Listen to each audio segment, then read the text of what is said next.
isang item from Lazada na binili natin ng isang araw. Ito ay isang uri ng tool na cutting tool. Yari ko hayo. Teka ha, hihiwain na natin.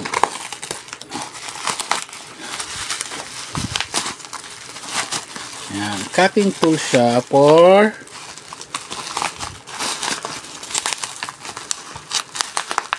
utility knife, pero cutting tool ko siya gagamitin ko for acrylic. Yan. So ito ay for acrylic.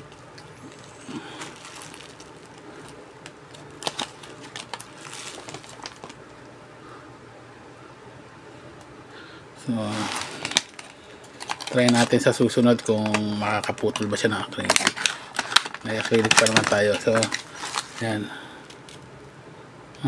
Matalim siya ha. So okay.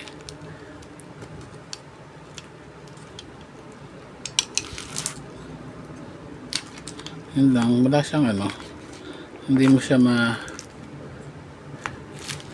i-lock, hindi mo siya ma-retract, hindi siya safe. So, nakakatakot siya pag maapakan or maiwan mo lang sa tabi-tabi. So balik natin siya dito. So gagamitin natin siyang pang-cut ng acrylic. Anyway,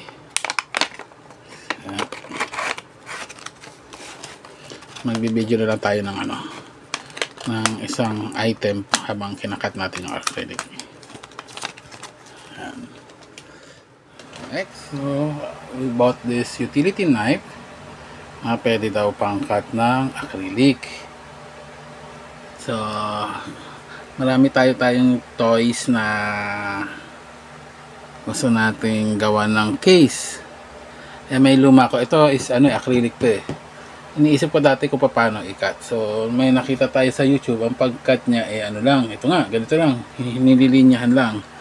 So tingnan natin kung magagawa natin. So ngayon, isi-set natin yung ating ating acrylic. Yan, so linyahan natin.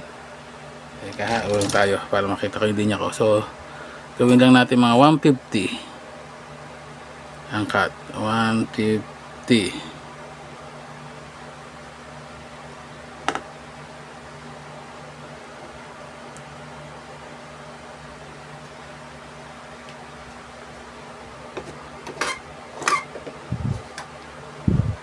So ayun yung 150 sa taas, ilinya natin doon.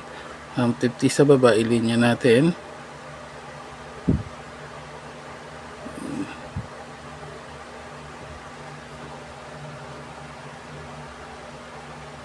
Parang hindi F.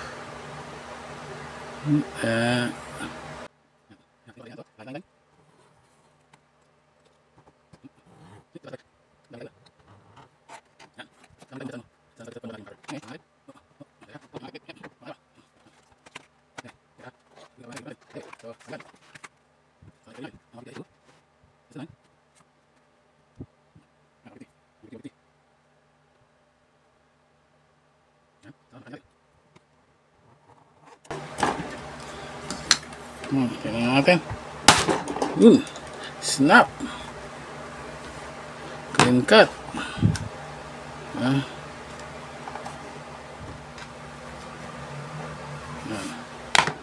Patong na lang natin yan para mas madali pag-cut.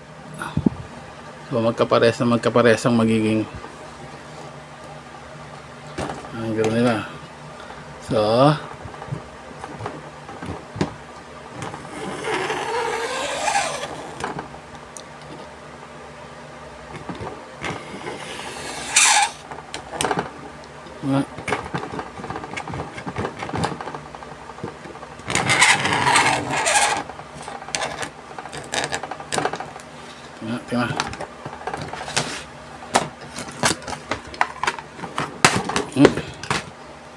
Paala ka na lang. Okay. Ito na tayo magka-size. Okay, so tapusin ko na lang. Pakita ko kung meron na ako magawa mamaya, ha. Okay.